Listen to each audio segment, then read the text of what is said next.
Welcome to Our Social Impact, brought to you by the Prison Scholar Fund.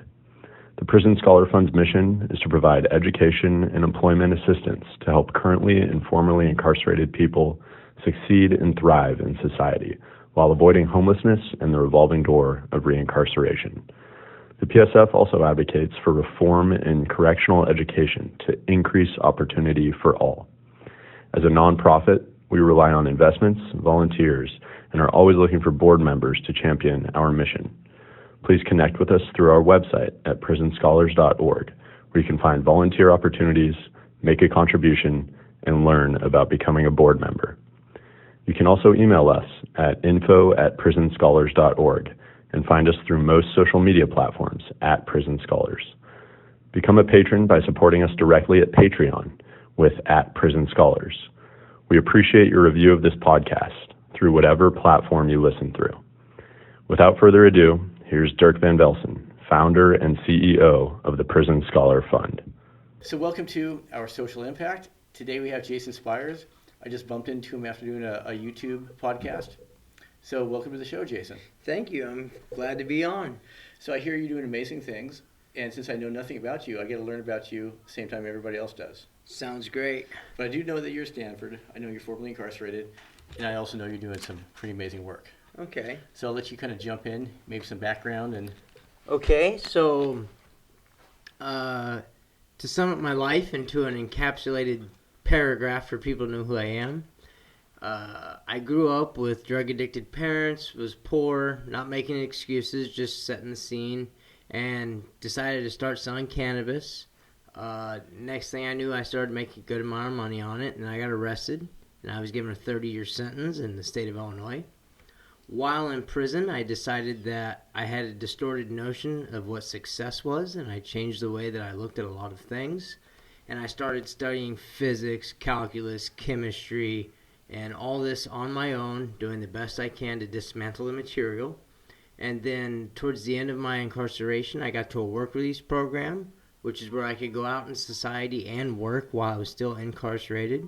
And I was able to enroll in community college classes, and I held a 4.0 GPA while working 60 hours a week, and I was able to build and establish 2 businesses and make them profitable. And during that time, I became the first ever incarcerated student admitted into Phi Theta Kappa. Congratulations. Thank you very much. I put into apply to, you name it, everywhere, big popular university, and I got into Stanford. And now here Stanford? I am. The Stanford University. Nice. Congratulations. I'm thankful every day to be here. There's some days where I'm riding my bicycle across the quad.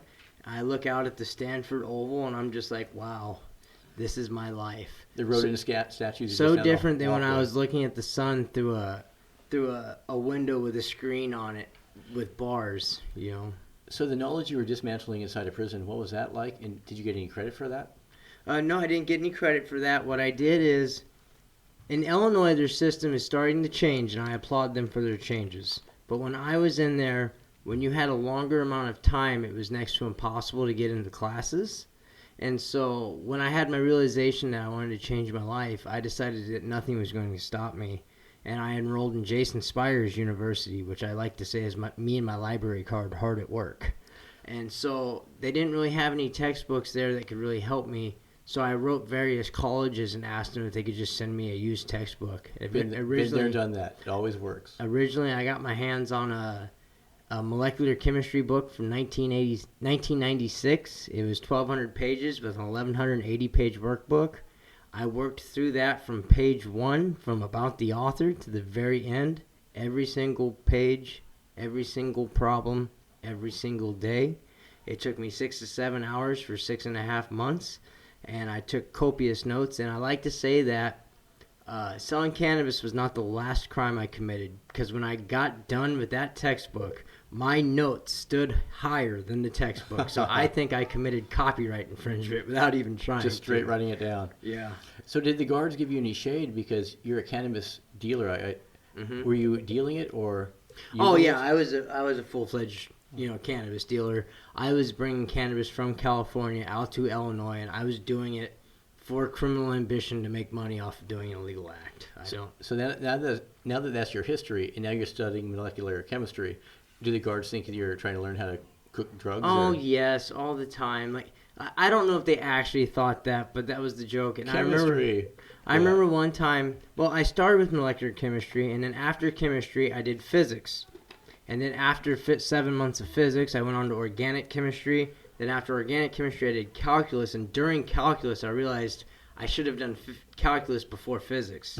So then I redid the physics book, and it made so much more sense. All the derivatives? But yeah, and I remember one time I was looking at water flowing through a pipe, and it would have how much water pressure is going through this pipe and how high will this water climb through this tube.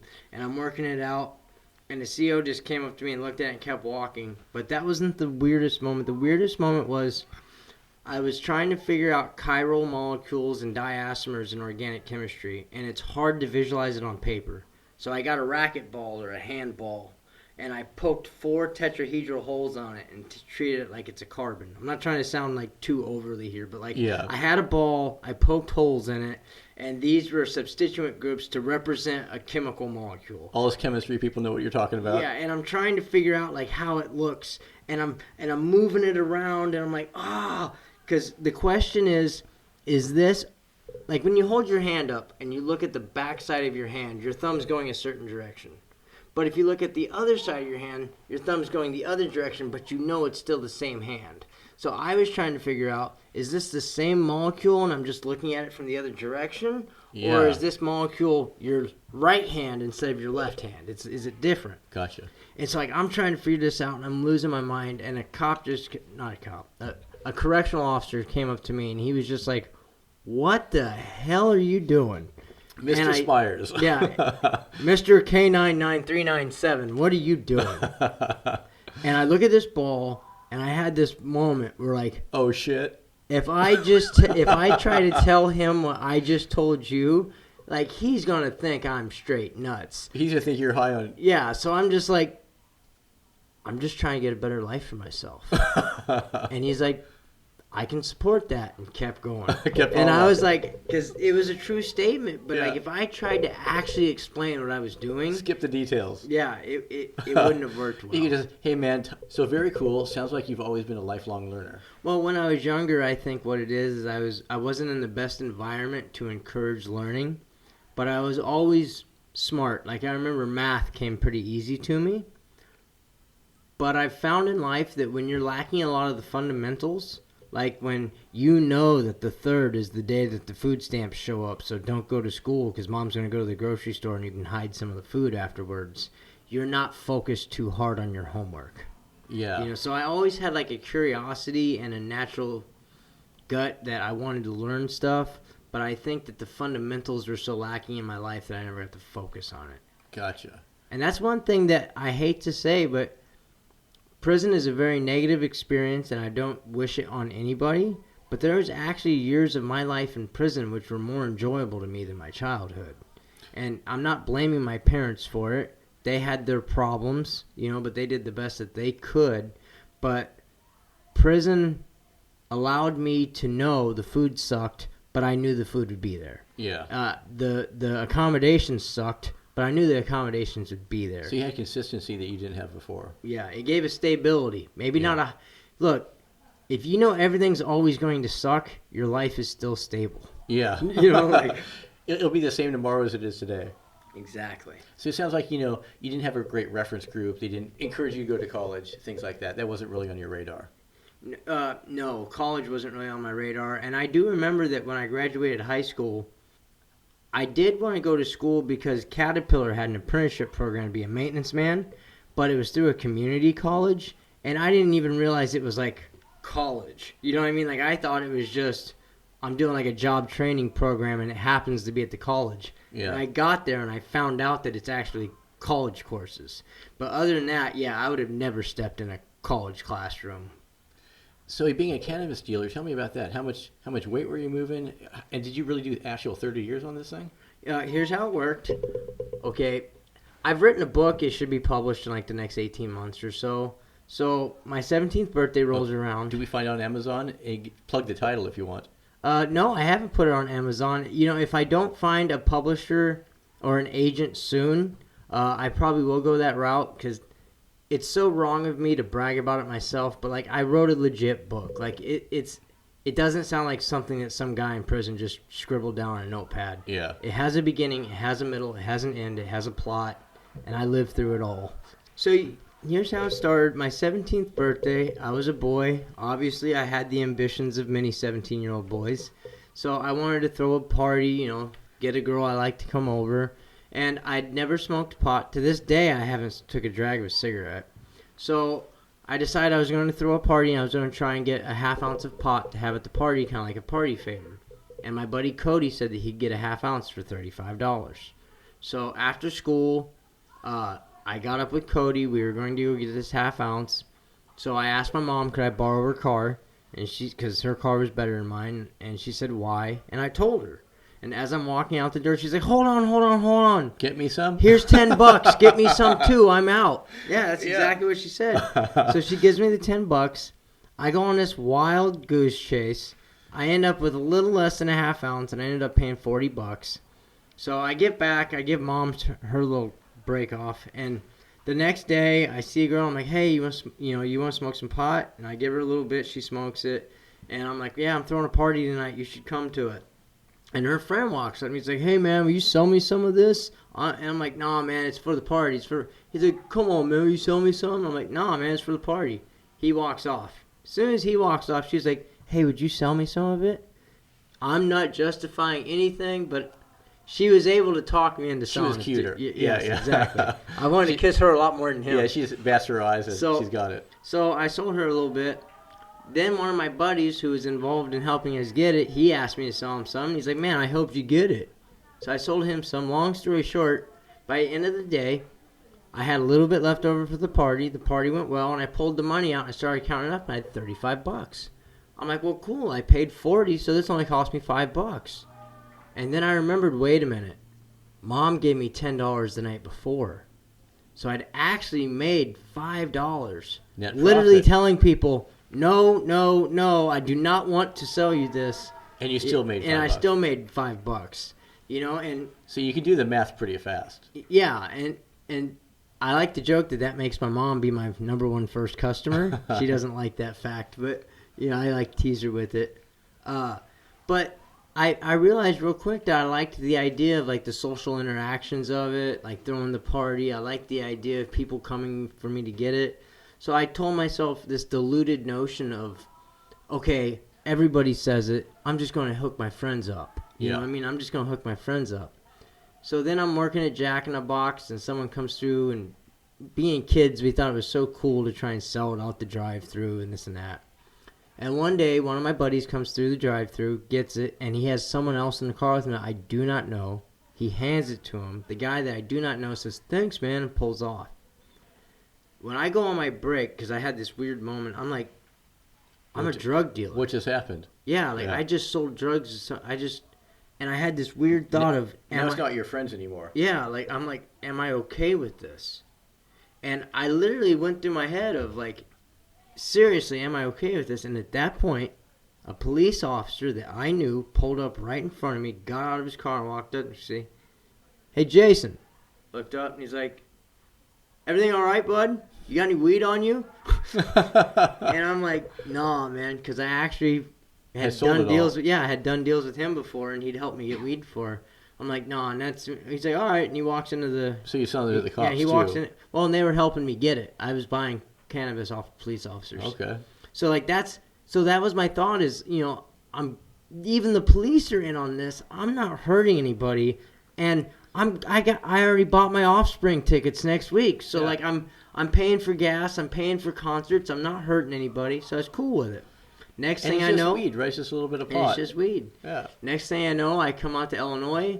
I realized the price difference out here. I brought some from California out to Illinois, and then the money just bombarded me. Instead of $5, now it's $500. Now it's 5,000. It's.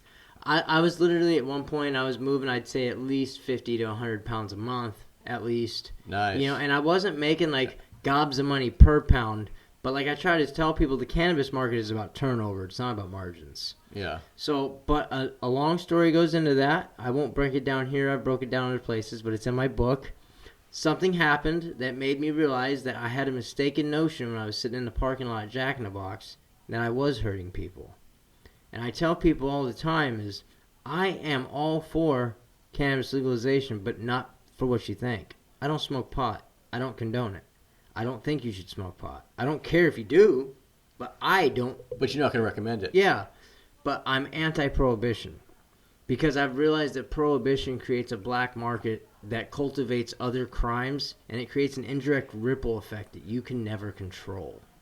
So I had a mistaken notion because sitting in that parking lot at Jack in the Box, I only seen it from my perspective. When I was in Illinois, I got robbed for about 90 pounds of weed, got my head split open. You know, I brought dangerous people into my neighborhood so they could rob me, and I seen the bigger ripple effects. But I realized that it wasn't the cannabis doing it. It was the black market surrounding it. So if you get rid of the prohibition, all the negative effects of it go away. As to use having negative effects, that's a separate argument. Now you're arguing whether it should be used or not. I'm discussing whether it should be prohibited or not. Right. And there's all sorts of drugs, like alcohol is legal, and it has, And we can discuss the use of alcohol, but one of the allegories I like to make with that is I have never, in all of my days, seen Anheuser-Busch drive by the Michelob factory and shoot off a rocket at them. You know what I mean? Yeah. Like, when you get rid of prohibition, you don't have these illegal markets, and it's much better. Yeah, I've heard that argument before. Yeah. And this is coming from a convicted drug trafficker, so I'm telling you. Yeah. Get rid of the prohibition, and a lot of your problems will calm down. Interesting. A lot of people ask me, what was the moment in your life that made you realize you had a distorted notion of what success meant and made you change it? And I was sitting in my cell, and I was watching a show called MTV Cribs. We've probably all seen it.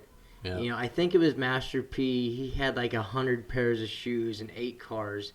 And I realized something that, like, you can only drive one car at a time. You know what I mean?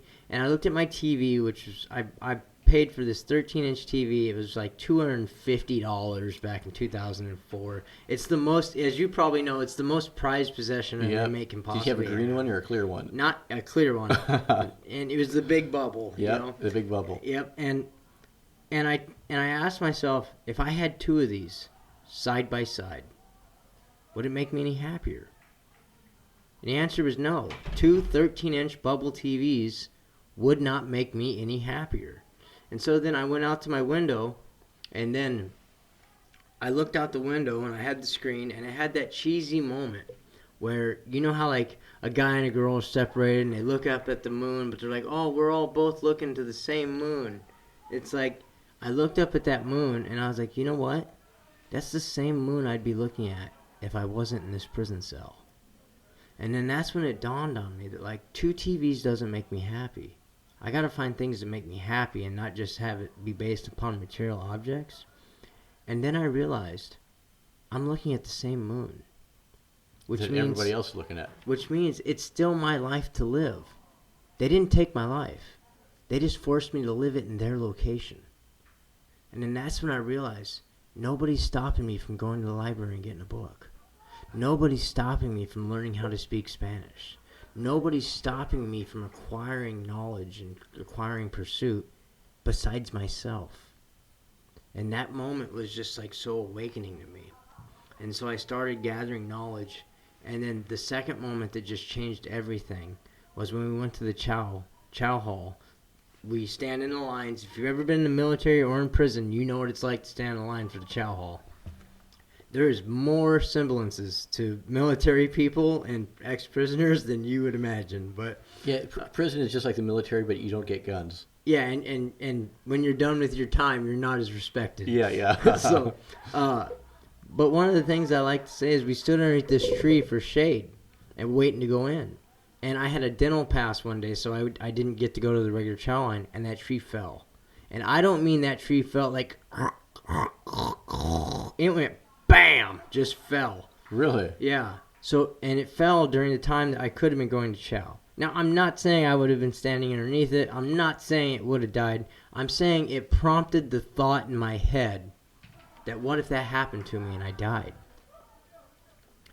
I said, what is the sum total existence of my life? You're facing mortality like that. Yeah. The sum total existence of my life was I was good, quote unquote, because I got caught and went to prison, moving a plant from this state to that state.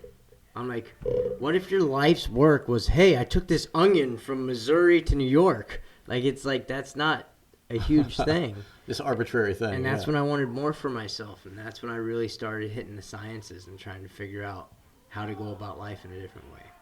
So you're studying hard in prison. Did you ever kind of picture, I can't wait till I get out and actually go to college? I was watching C-SPAN. Probably not the typical prisoner, but I like to watch C-SPAN. And they were having a college admissions board, and there was someone up there from Harvard.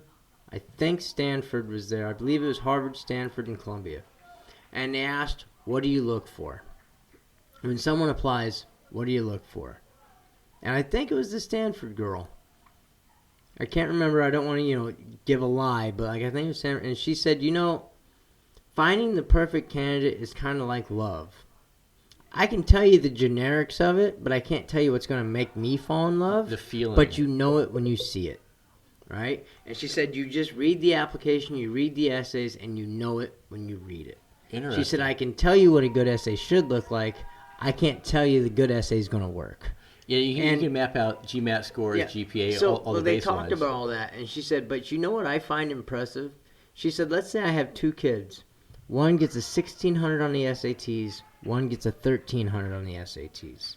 The one that got a 1,600 went to a college prep school, got dang near a 4.0, if not a 4.0 GPA.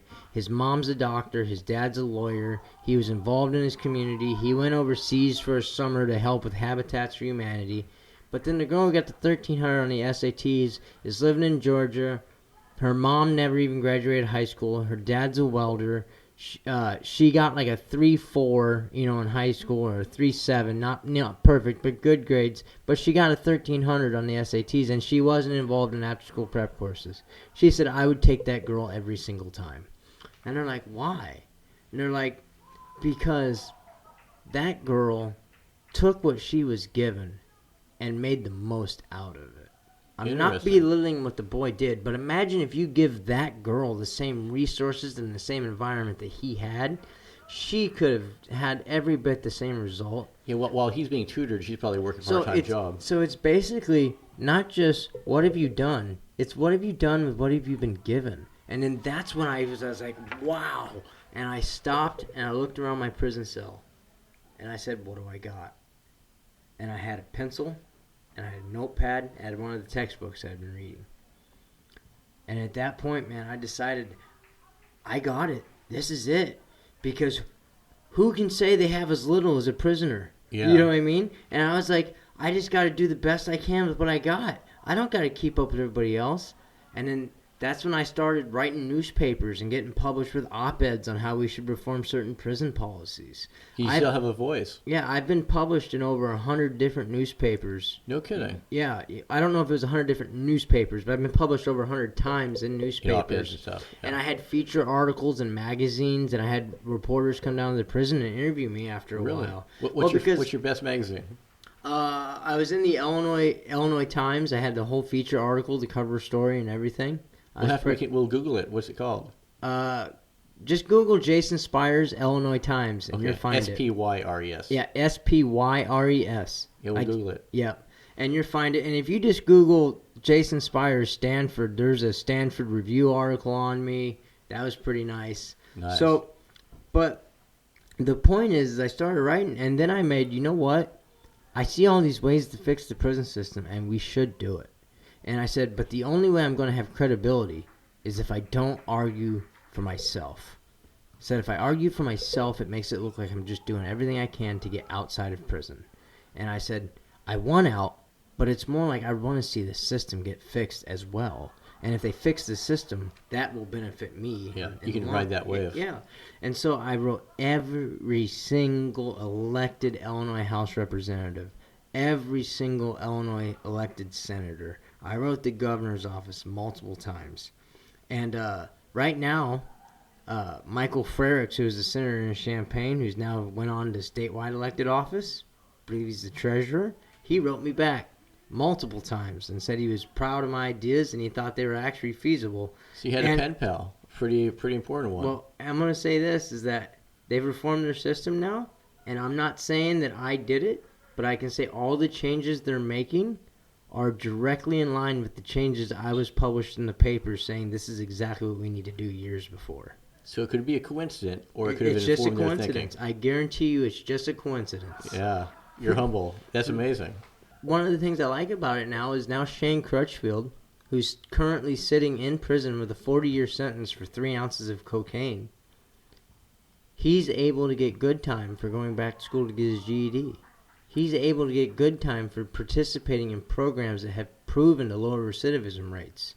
And honestly, when you're serving a sentence, if you serve 20 years or you serve 19 years, but instead of that extra year, you did all these things that are going to equip you to not come back and not recommit that crime, I'm all for it. That's a pretty good investment. Well, and one of the things I say is, forget about the prisoner. There's some people who say, oh, you just want to hug a thug and help a guy get out. I'm like, you're misunderstanding the frame of reference. They're like, what do you mean? I said, I don't care if you're a child molester. I don't condone what you did. But if you're going to serve 15 years and they come up with some kind of program that makes it 50% less likely that you're going to reoffend, and in order to motivate you to do the program, I got to give you 6 months off of your sentence, I would rather you do 14 years, 6 months and do that program and get out than 15 years and not do it, because you're looking at the inmate like hug a thug. I'm looking at the victim that won't be created. Nice. I want to know that when he gets out, there's a 50% less chance that another person's life is going to be destroyed by this person. I'm not condoning what he did. I acknowledge him to still be a human. I acknowledge him to be given every chance when he gets out to still go on and have a successful life. You know, he has to live with the damage that he's created. His victim has to live with the damage that they were unfairly given. But that extra 6 months that he didn't do, if it made it 50% less likely he's going to impact someone's life again like that, I'll take that every single time. Yeah, 14 years, 6 months to 15 years. Yeah, and years. I tell people, that's a big nothing, yeah. Well, I tell people this all the time. If I tell you, man, you're going to prison for 15 years, think about that. And now I come to you and go, I was just kidding. It's only 14 years, 6 months. Like, does that time difference really make a difference to you? That and 6 no months really, yeah. motivates him to do a program that could make a huge difference in not creating a future victim, though. And very few people actually analyze the consequences of the behavior as a discouragement. Well, here's what I try to tell people. Like, they used to not give you good time for a GED if you were a Class X offender in Illinois. It's another long story, but I was technically a Class X offense. And what it is it's years of legislators not understanding what they're doing and not interpreting how administrative law actually gets applied. And it deemed me, a nonviolent cannabis offender, legally a heinous offender. So somehow I sold cannabis without a gun and without a shred of violence. But inside of Illinois prison system, I was deemed legally more heinous than a second-degree murderer. And this rendered me ineligible to receive good time for GED, drug rehabilitation, anger management classes, because they rendered that I'm just so heinous, I'm legally unrehabilitatable. So how did cannabis become such this terrible thing? Do you know the history on the? Yes, I do. What happened is that in the 1980s, Reagan started his war on drugs, and the whole Nancy Reagan just say no. And then in the 90s, we had this whole crusade to try and get these longer prison sentences. When you had Bill Clinton passing the Brady Bill, which led to the militarization of the police and things like that. So what happened was in Illinois, and you have to go back to 1978 to give you some foreground. They had a constitutional convention, and in their constitution, their state constitution, they put that we're going to have a restorative justice system, which is where we sentence offenders in the guise of restoring them back to useful citizenship. So the goal of the prison system was to take a person and return them back to being a useful citizen. But to reach that, they had to come up with a compromise with a lot of the hardliners. The hardliners said, no, if you disembodied a human body and you killed 3 people, or you did all this stuff, you are an absolute horrible person. You've lost your right at redemption. So they came up to this compromise called the Class X sentence. And they said what it is you're X'd out of society. You're no longer mad. So that's the Class X you were talking about. So then what happened is they create this Class X category, but everybody else, redemption is for them. So they came up with these programs. When you get there, if you do this program that helps you get restored to useful citizenship, you can earn some good time off your sentence. If you do this other program. But if you got a Class X, you're legally unrehabilitatable. You've done something so horrible that there's no hope of rehabilitating. But you don't have a life sentence. So yeah, but you don't get the good time. Yeah. So then the 90s comes along, tough on drugs, the Brady Bill, and legislators upgraded the class of cannabis offenses from whatever it was to a Class X, not realizing that designation made them legally unrehabilitatable.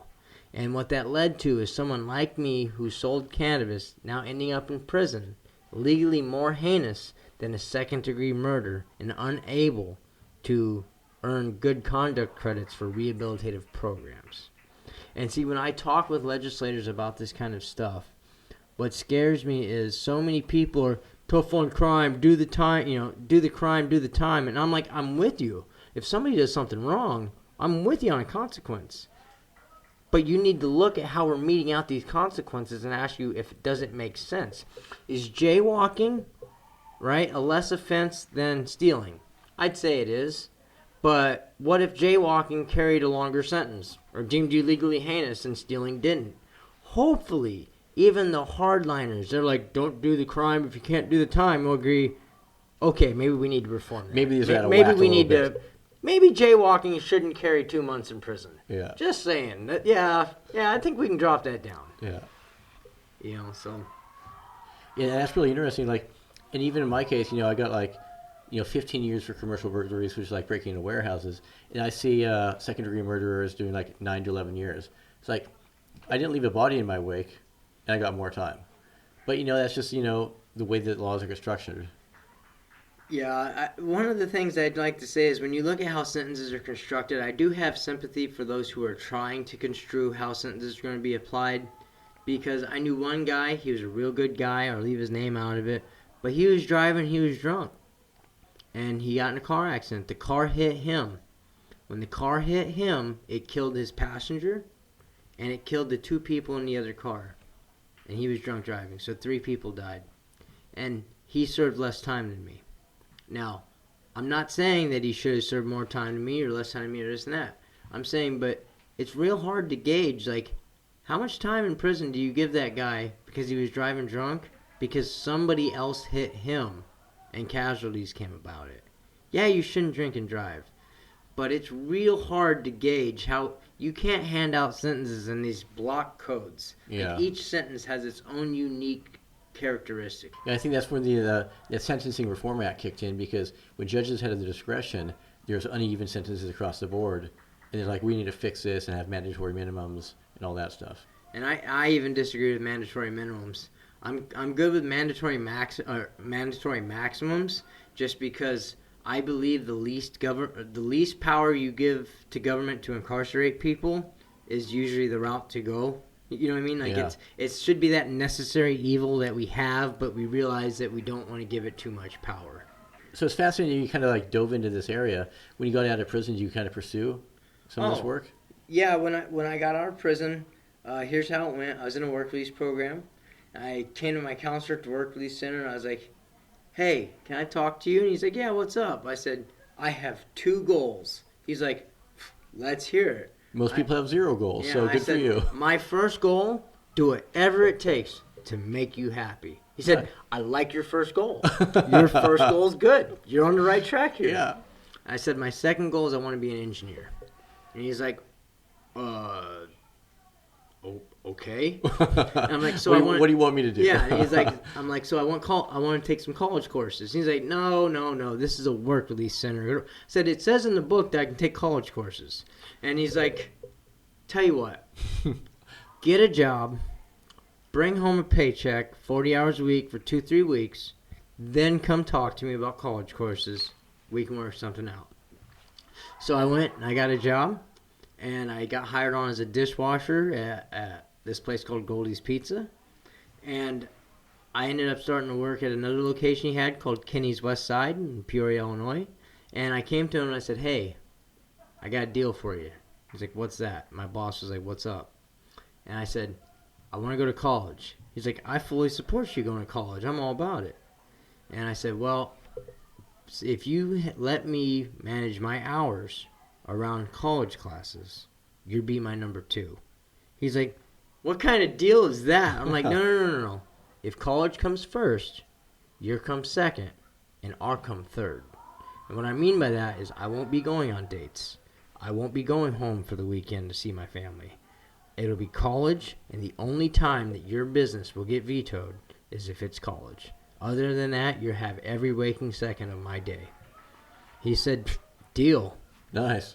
Within 6 weeks, I was the manager of the location. Within 7 weeks, I had the checkbook. And within 6 months, I was the operations manager across his entire corporation. How many stores did he have? 3. Nice. So anyways, so I get and it. He didn't care that you're an ex-con running the books. He didn't care that you're formerly incarcerated. It's a whole nother story on his head, but the business was going underneath water at the time, and I was able to turn it around and make it successful. He had his main location going. I got his satellite locations going. So he's a genius. He just didn't have the time to give the places the effort that they needed. So you're the operations manager he needed. Yep. So I go back to the counselor, and I've now brought a month's worth of checks in, 60 to 70 hours a week. And I said, you said bring 3 weeks of checks. I brought in 4. You said do 40 hours a week. I've done 70. I want to go to school. He's like, you're working 70 hours a week. Do you really think you could handle go to school? I said, yes. and he said, yes, I do. He said, all right, you can go to 1 class. I'm like, whoa. That's not fair. He's like, what do you mean? I said, some classes are 5 credits. Some classes are 2 credits. If I get there and this 5-credit class conflicts with my work schedule and this 2-credit class works, you're saying I can't take 2 credits, but I could take 1 5-credit? He's like, he doesn't know the difference. Just don't do anything stupid, Jason. He said, you got an hour, go out to the community college. I get on my bike. I use my bike and the bus to get there. I get to community college. Full-time engineering courses. Labs, everything. But ask for forgiveness later. But in prison, I'd studied physics. I'd studied chemistry. I did the best I could to prepare myself. So when you look at this intro physics class, it's like, oh, you know this. Yeah. So but I couldn't clap out of it. Yeah. You know what I mean? Because I had no way of proving that, Yeah. So anyways, and I'd never done labs. Yeah. Never. That'd be cool. I could explain chemistry to people, but I'd never even, you know what I mean? Like you could say, okay, go hand me a basic thing, and I'd be like, what the hell? Go hand me a burette. Yeah. What's a burette? Yeah. You know what I mean? But, like, you can tell them what a covalent bond is. Yeah, I can tell them how a covalent bond is different than an ionic bond and the amount of kilojoules you got to put in it to break it. But like, you don't know what the Pyrex in the lab is. Yeah. Like, so long story short, for 17 months, I rode a bike all around Peoria, and I literally worked 70 hours a week while going to school full-time for engineering and held a 4.0 GPA and got 2 businesses successful.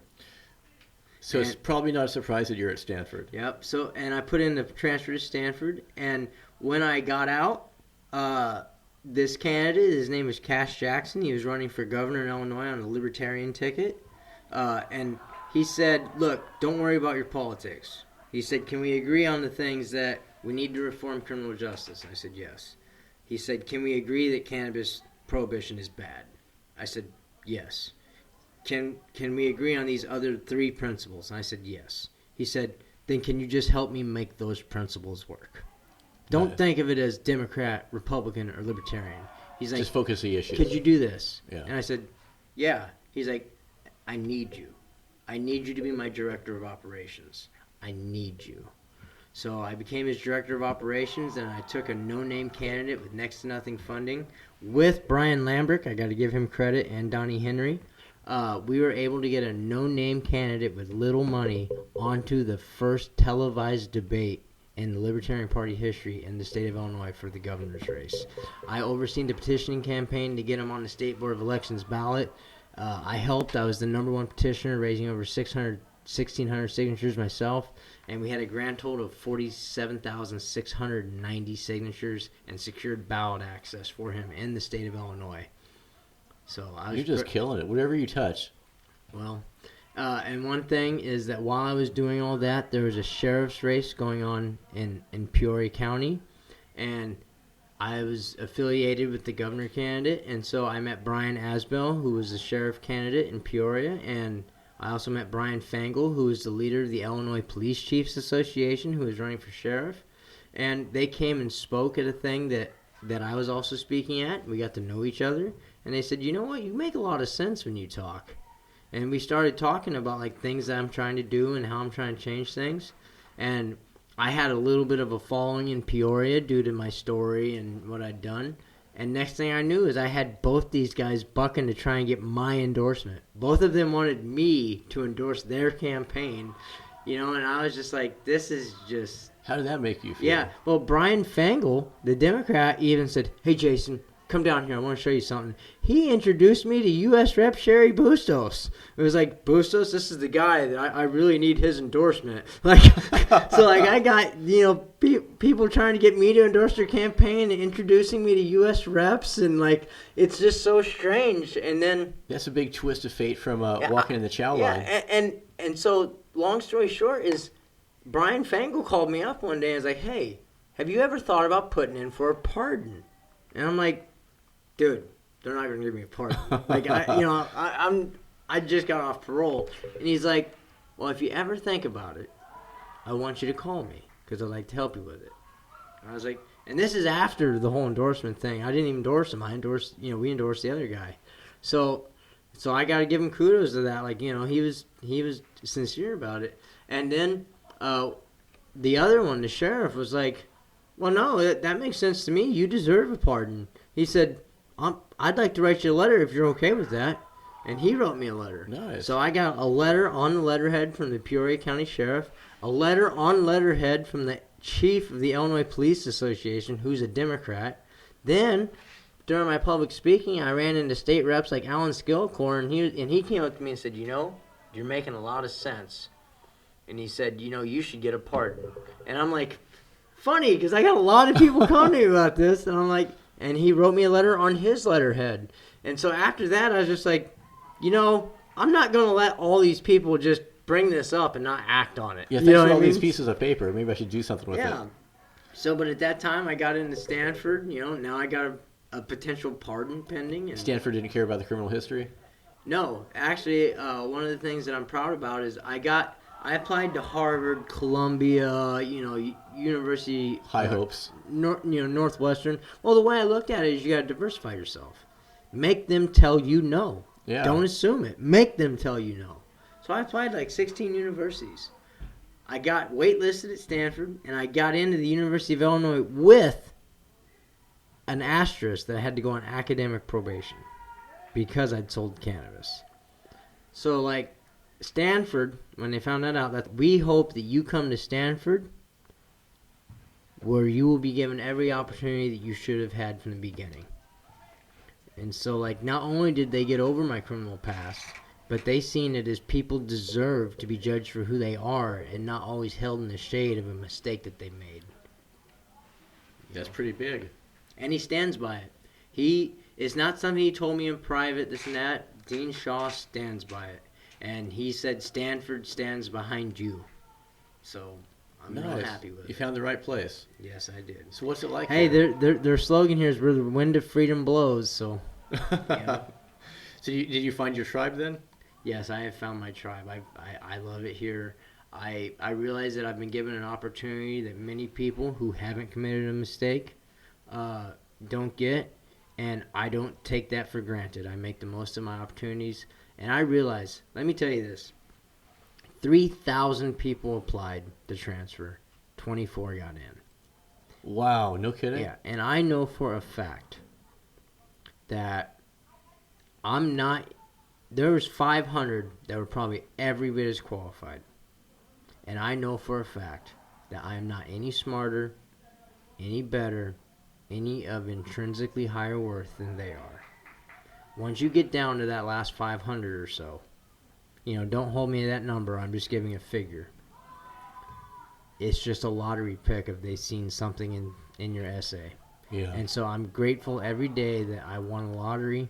My hard work made that lottery possible.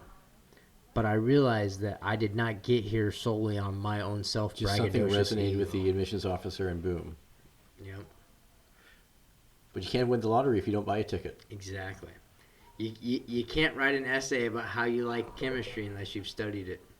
So that's a pretty good impact. So what are you doing now? What's next for you? Well, I'm currently taking classes on computer science and management science and engineering. What are you majoring in here at Stanford? Okay, I haven't technically declared my undergrad major because actually when you get here, Stanford tells you you didn't get admitted to the College of Engineering or the College of History. You got admitted to Stanford. You can take whatever major you want. They don't restrict you. And then they encourage you to take a class that you wouldn't ever think of taking before it. And I took a CS class, and it just wowed me. Like, I'm not naturally inclined for it, but I see the power behind it. So I'm wrestling right now with, do I get an undergrad in management science and engineering, or do I get an undergrad in computer science and then get a master's degree in management science and engineering? Because I'm in a fortunate position where Stanford has a co-term where you can get a master's degree at the same time as your bachelor's degree. Interesting. And my scholarship covers up to my bachelor's degree, so that would cover half of my master's degree. So I could walk out here with a master's for an extra 6 months and probably, having to pay for $25,000. Yeah, so given your history, it sounds like you probably didn't come from a family with money. So yeah, No, and it also sounds like you have a scholarship here. So how much is that paying? I have a scholarship. Stanford has a needs-blind admissions. When you apply, if you get in, you're in. There is none of this, oh, you're broke and you can't make it. If your family made underneath $130,000 the taxable year before it, you pay zero in No tuition. kidding. Underneath $130,000, you pay zero. Wow. Underneath $65,000, you pay $5,000 is the cap for all of your expenses. So For everything, housing, food, health insurance, entertainment, transportation, everything. They will give you up to a $2,500 loan thing to get a computer. little stipends for a couple of things. Yes, if you made underneath $65,000. Were you in that group? Yes. Because the year before, I was in the work lease program. I was only making $8.25 an hour washing dishes at first. Even though you were working 70 hours a week. Well, then when I started working the 70 hours a week, I still kept the low pay. And people were like, why are you working this hard? I said, you don't get it. It's the opportunities. I have a job right now that is flexible enough that I can go to school. And we sold pizza there, so I was eating for free as well. But another thing is, I said, and I'm also getting the experience. I get to claim that I was an operations manager. Yeah. When you put on your resume that you were an operations manager, they never go, yeah, but you were making minimum wage. That's not on your resume. Yeah. They see, and then the director of field operations for Cash Jackson. Guess how much I made doing that? Zero. But I also overseen a statewide thing with volunteers. I was the #1 petitioner. I helped put together, with Krista Walker and Brian Lambrick and Donnie Henry, we put together, 47,000 signatures. It's getting things done, and I learned experience through it that has benefited me in so many ways. I tell people all the time, don't get so busy with dollars that you forget to make sense. I like it. You know what I mean? Fascinating. So what's next for you? Finish a degree here, and then... I'm going to finish a degree here. I'm a natural businessman, so I'll probably end up in business somewhere. High finance is just not my forte. I'm more of a get on the ground. We're not going to find you on Wall Street selling derivatives. Yeah, who knows? Maybe if I get a pardon. I don't know. Maybe I'll run for Illinois governor because I already got my prison sentence out the way, so... Who knows? Don't pick up another one. Yeah. Well, the reason I say that is because in Illinois, we're known for our governors going to prison. Yeah. So I look at that as that's kind of like a prerequisite. Baltimore, too. But I can be like, well, I already got that one done. Yeah. So now we can go on to the next one. I'm clearly qualified. I'm clearly qualified. Yeah. Well, fascinating, Jason. I do have 15 years administrative experience in Illinois government. That's on the resume? I love it. Yeah. Fascinating story. Yeah. So... But one of the things that I often like to tell people is just don't limit yourself. Make other people tell you no. And please listen to me. If you're a felon, I get it. If you did a crime like a rape or a murder or a sex molestation case, you don't want to go around telling people about that. But if you robbed somebody and made a mistake and decide you're not going to rob anybody again. If you got caught with drugs or did a DUI or did another DUI, it's going to sound strange. Tell people you went to prison. And people are like, what? No, I don't want that to be known. Tell people you went to prison. Because everybody you know looks at you and they acknowledge you for the human being you are and they accept you. And they don't know that you went to prison. So that when people are talking about that, they think it's this us versus them, these people they've never met. And then when people are talking to me and they find out I did 15 years in prison, they're like, you seem absolutely normal to me. And I'm like, you mean I seem like a person? Yeah, because 15 years is a long time for any context. But I tell people, the problem is there's so many people locked up now. It's because we're not talking about it that people don't have an idea of what a person who is incarcerated is like. Yeah, until you get to prison and you see all these dudes in the day room, they're just guys. They're just guys. Guys that made terrible mistakes. Are there some that are dicks and you probably shouldn't hang around them and they do bad things? Yeah, but there's plenty of them down at the bus station and anywhere else in life. Go to any party and there's going to be that one douchebag that you don't want to talk to. So you can't blame the one bad guy on, Yeah, it's funny. I think some research came out of Stanford that shows 92% of all Americans have done something that would land them in prison. So when we had this us versus them idea in our head, it's really everyone's running around. They probably did something bad. Well, in my organizational management class the other day, they did a survey where they gave us a thing, and it gave us a list of 15 things of what you want out of your job. And it was like, do interesting things, do a stable check, do this and that. And people rated their 1, 2, 3, and we put it on the board and took a vote. Then they said, okay, now that same list, imagine you're a blue-collar worker. Rate what you would want if you were a blue-collar worker or a retail clerk. What would you want out of your job? Oh, interesting. And we went down this list, and then people rated what they thought the blue-collar worker would want for their 1, 2, 3. These other people. Which was so different. It was like, job stability and stuff like this. And the teacher pointed out, she's like, would it shock you if I told you that the top 3 that you picked for yourself is within the top 5 of what most people want that are white collar, and the top 5 of what most people want that are blue collar, and the top 5 that most people want that are living in poverty? And her point is that we get these impressions that we're so different. But in the end of the day, we're all just humans, and we all basically have the same human needs. And then we form these tribal mechanisms that make us think that we desire something different, and they desire this, and we desire that, and they desire something different. And at the end of the day, we all just want a roof over our heads and something to eat, and something that's going to give us purpose. Sounds like you got the purpose. Yep, I'm trying. Jason Spyres from the Stanford Computer Lab. Yep. Thank you for joining us. Yeah, thank you. I enjoyed it. This was awesome. We'll check in later. Feel free to look me up on Facebook. I have a page called 30 Years for Cannabis. It's 30 years for cannabis, but it's the numbers 30. There's videos on there. I just gave a presentation at Stanford on why we need to pardon all nonviolent cannabis offenders if we're going to legalize it, and it got nominated for a Lunsford Award. Ooh. So the video presentation is up there, and I also got other videos of presentations I'd given over the years. And other than that, feel free to reach out to me if you have anything of pertinent need, or if you just would like my advice.